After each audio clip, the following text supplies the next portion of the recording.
جو نماز فجر با جماعت ادا کرے، پھر ذکر اللہ کرتا رہے یہاں تک کہ سورت بلند ہو جائے، پھر 2 رکعتیں پڑھے تو اسے پورے حج و عمرے کا ثواب ملتا ہے۔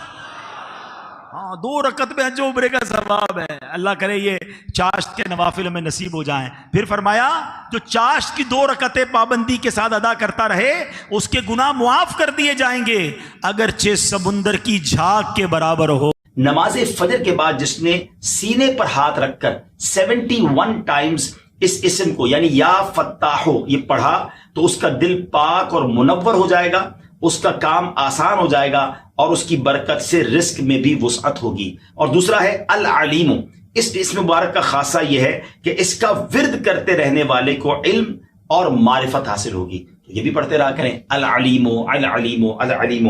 اللہ تعالیٰ مجھے اور آپ کو اپنے ناموں کا اور اپنا ذکر کرنے کی توفیق عطا فرمائے۔ صلو علی الحبیب۔ ایک دوست نے اپنے ایک دوسرے دوست سے قرض لیا اور قرض لینے کے بعد جو ٹائم تھا وہ پورا ہو گیا۔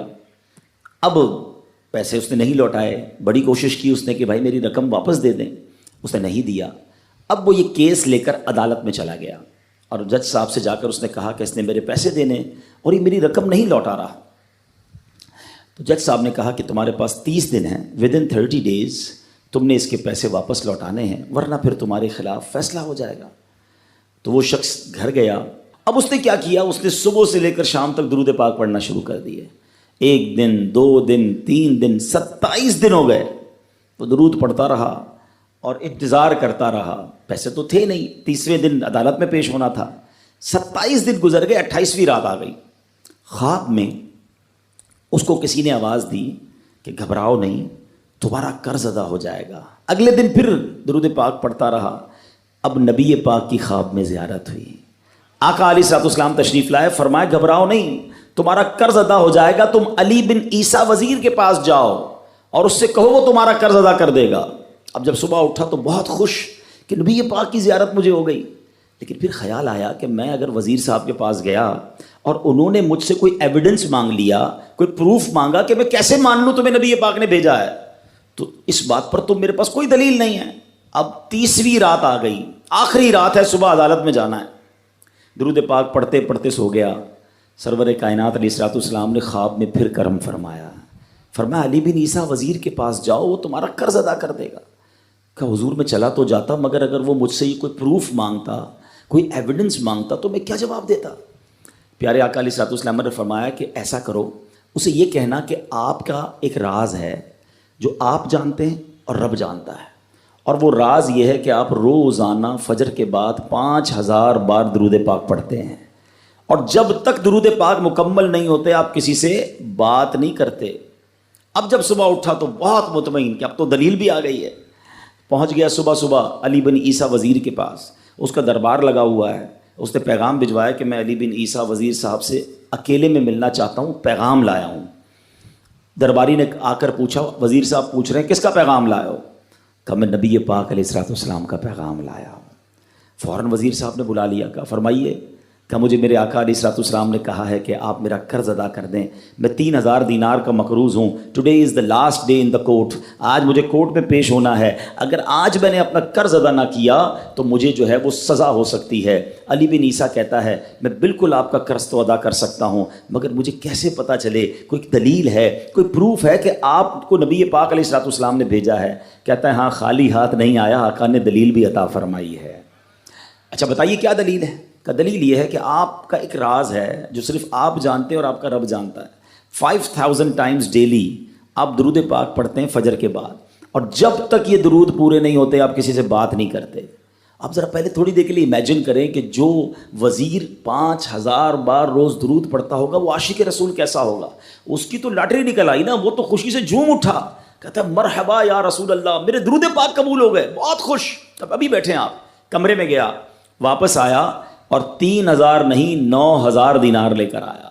کہتے 3000 تو نبی پاک کا حکم، مرحبا یا رسول اللہ، 3000 اور لیجئے، آپ نے اتنی اچھی خبر مجھے سنائی، اتنا پیارا خواب سنایا، آپ کے قدم میرے گھر تک آئے، اور 3000 مزید لے جائیے، اس سے اپنے بچوں کے لیے کوئی کاروبار شروع کیجئے، اور ایک وعدہ بھی کیجئے، زندگی میں آئندہ جب بھی آپ کو کوئی ضرورت پڑے گی نا، آپ میرے پاس آئیں گے، میں آپ کا بھائی ہوں۔ اب یہ دیوانہ بڑا خوش ہو کر عدالت پہنچا.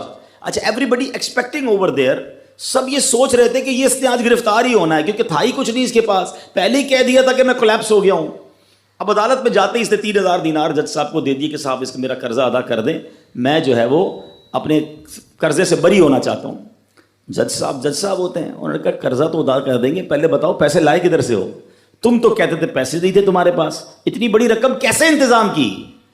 اب بھری عدالت میں گویا اس نے زبان حال سے یہ کہا کہ اتنا دیا سرکار نے مجھ کو, اتنی میری اوقات نہیں, یہ تو کرم ہے ان کا, ورنہ مجھ میں تو ایسی بات نہیں. اب اس نے بھری عدالت میں پورا واقعہ سنایا کہ میں نے تو کچھ نہیں کیا, آقا خواب میں تشریف لائے, میں وزیر صاحب کے پاس گیا, انہوں نے یہ پیسے دیے. سنو اس زمانے کے جج بھی کیسے ہوتے تھے. وہ جج دوران عدالت اپنے کرسی سے اٹھ کر کمرے میں چلا گیا. تھوڑی دیر بعد جج صاحب واپس آئے اور 3000 دینار اس کے ہاتھ میں دیتے ہیں. کیا سارا ثواب علی بن عیسیٰ لے جائے گا؟ میں بھی تو آقا کا امتی ہوں, تمہارا قرضہ میں ادا کرتا ہوں. اچھا اب جس نے کیس کیا تھا, سبحان اللہ, کیا ماحول تھا, کیا انداز تھا, کیا دل تھے, وہ بھی تو دیکھ رہا ہے. کہتا ہے میں بھی تو آقا کا امتی ہوں, رکے ذرا, کاغذ قلم دیجئے, بندے کو میں قرضہ ہی معاف کر دیتا ہوں. اچھا قرضہ ہو گیا معاف. اب جو 3000 جج صاحب نے دیے تھے, وہ بندہ کہتا ہے جج صاحب ہوں واپس لے لو, میرا تو قرضہ ہی ادا ہو گیا. تو جج صاحب کہتے ہیں جو پیسے آقا کے نام پر نکال دیے میں نے واپس نہیں لینے, یہ سارے تم ہی لے جاؤ. اب یہ 12000 دینار لے کر یہ عاشق رسول جھومتا ہوا اپنے گھر پر جا رہا ہے. اے میرے پیارے اسلامی بھائیوں, ایک رات پہلے ایک سنگل پینی اس کے پاس نہیں ہے, اور اگلے دن 12000 دینار ہیں.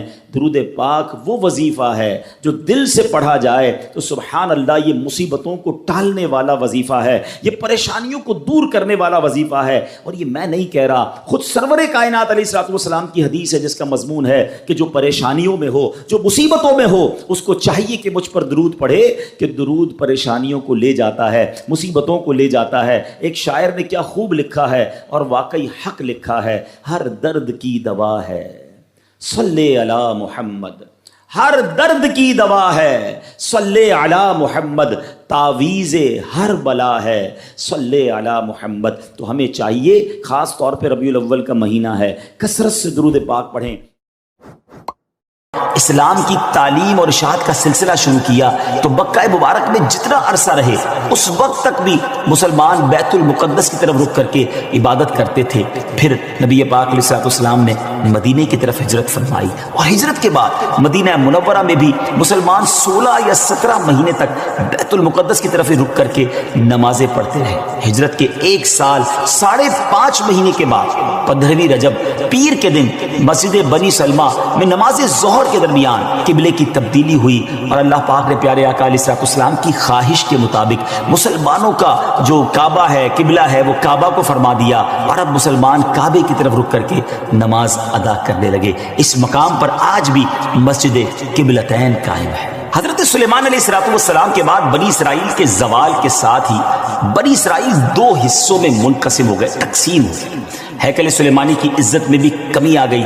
ویسے تو ہیکل سلیمانی پر کئی حملے ہوئے, مگر ایران کے بادشاہ بخت نصر نے جو فلسطین پر حملہ کیا تھا اس میں ہیکل سلیمانی کو مکمل طور پر مسمار کر دیا, اور بڑے پیمانے پر یہودیوں کا قتل عام کیا.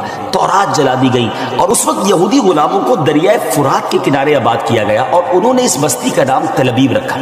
اس کے بعد ایران کے پہلے کسرا خسرو نے یہودیوں کو واپس فلسطین جانے کی اجازت دے دی.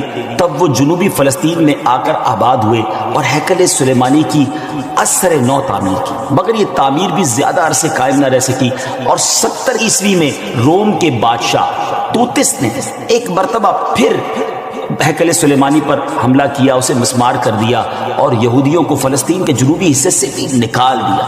یوں فلسطین مکمل طور پر یہود سے خالی ہو گیا تھا. حضرت عمر فاروق رضی اللہ تعالیٰ عنہ کے عہد خلافت میں جب فلسطین فتح کیا گیا اس وقت وہاں عربی النسل قبائل آباد تھے.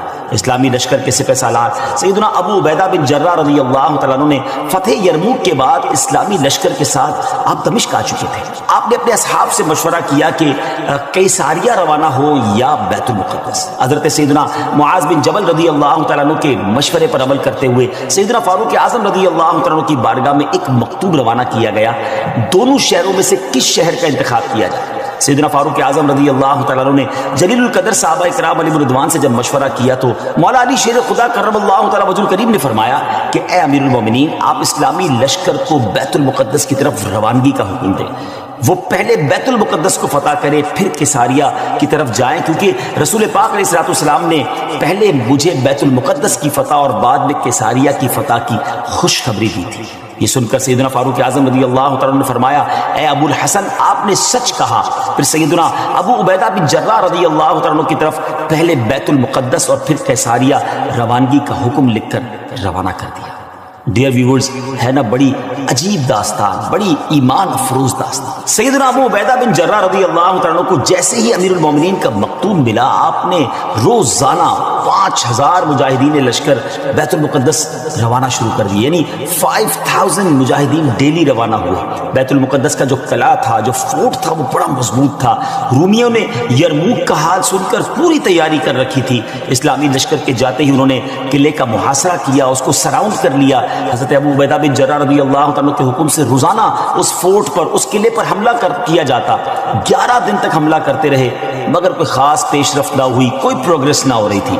11ویں دن خود سیدنا ابو عبیدہ بن جراح رضی اللہ تعالیٰ سیدنا خالد بن ولید رضی اللہ تعالیٰ تشریف لائے۔ مجاہدین نے تکبیر و تحلیل کی صدائیں بلند کی، خوب نعرے لگائے، تو رومیوں کو بھی معلوم ہو گیا کہ اسلامی لشکر کا کوئی بڑا سردار آ گیا ہے۔ وہ سب پریشان ہوئے، اپنے سب سے بڑے راہب قمامہ کے پاس گئے اور ساری صورتحال بیان کی۔ جب اسے معلوم ہوا کہ مسلمانوں کا سردار آ گیا ہے، وہ بہت پریشان ہوا اور کہنے لگا اب تمہاری ہلاکت نزدیک ہے، کیونکہ میں نے پچھلی کتابوں میں پڑھا ہے کہ ملک شام کو محمد الرسول اللہ صلی اللہ تعالیٰ علیہ وسلم کا ایک سرخ رنگ کا صحابی فتح کرے گا۔ اگر یہ وہی سردار ہے تو صلح کے علاوہ اب تمہارے پاس کوئی دوسری صورت نہیں ہے۔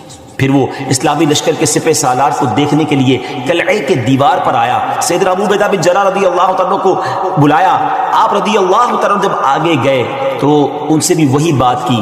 حضرت ابو عبیدہ بن جراح نے کہا یا تو تم اسلام قبول کر لو یا جزیہ دے کر امان حاصل کر لو، پھر ہم سے جنگ کرنے کے لیے تیار ہو جائے۔ لیکن اس راہب قمامہ نے سیدنا ابو عبیدہ بن جراح رضی اللہ تعالیٰ کی بات کا کوئی جواب نہ دیا، فقط خاموشی سے وہ بس آپ کو دیکھتا رہا اور پھر واپس چلا گیا۔ اس نے اپنی قوم سے کہا کہ یہ وہ شخص نہیں ہے جس کے بارے میں میں نے کتابوں میں پڑھا ہے، لہذا تم ان سے جنگ کرتے رہو، یہ تمہارا بال بھی بیکا نہیں کر سکتے۔ سیدنا ابو عبیدہ بن جراح رضی اللہ تعالیٰ نے بھی وہاں سے واپس آ کر اسلامی لشکر کو جنگ کا حکم دے دیا۔ روزانہ اسلامی لشکر اس فورٹ پر، اس قلعے پر حملہ کرتا، رومی تیروں کی برسات کرتے، دونوں طرف سے جانی نقصان بھی ہوتا، سپاہی زخمی بھی ہوتے۔ لڑائی 4 ماہ تک جاری رہی۔ جی ہاں ویورز، 4 منتھ تک یہ لڑائی جاری رہی۔ اہل شہر تنگ آ گئے، وہ دوبارہ اپنے جو سردار تھا، جو ان کا لیڈر تھا قمامہ، اس کے پاس گئے، ساری صورتحال بیان کی۔ وہ نصرانی راہب جو تھا وہ پھر قلعے کی دیوار پر آیا اور سیدنا ابو عبیدہ بن جراح رضی اللہ تعالیٰ عنہ سے کہنے لگا کہ ہم ہر حال میں تم سے جنگ کریں گے، البتہ ہمارے شہر کو صرف ایک ہی شخص فتح کرے گا جس کے اوصاف ہماری کتابوں میں لکھے ہوئے ہیں، وہ تم نہیں ہو۔ سیدنا ابو عبیدہ بن جراح رضی اللہ تعالیٰ نے فرمایا کہ تمہاری کتابوں میں اس کے کیا اوصاف لکھے ہوئے ہیں؟ اس نے کہا وہ ہم تمہیں نہیں بتائیں گے، البتہ اسے دیکھ کر ہم فوراً پہچان لیں گے کہ یہ وہی شخص ہے۔ ہاں اگر تم اس کا نام جاننا چاہتے ہو تو ہم اس کا نام بتا سکتے ہیں۔ اللہ اکبر، ان کی کتابوں میں اس صحابی کا نام بھی موجود تھا۔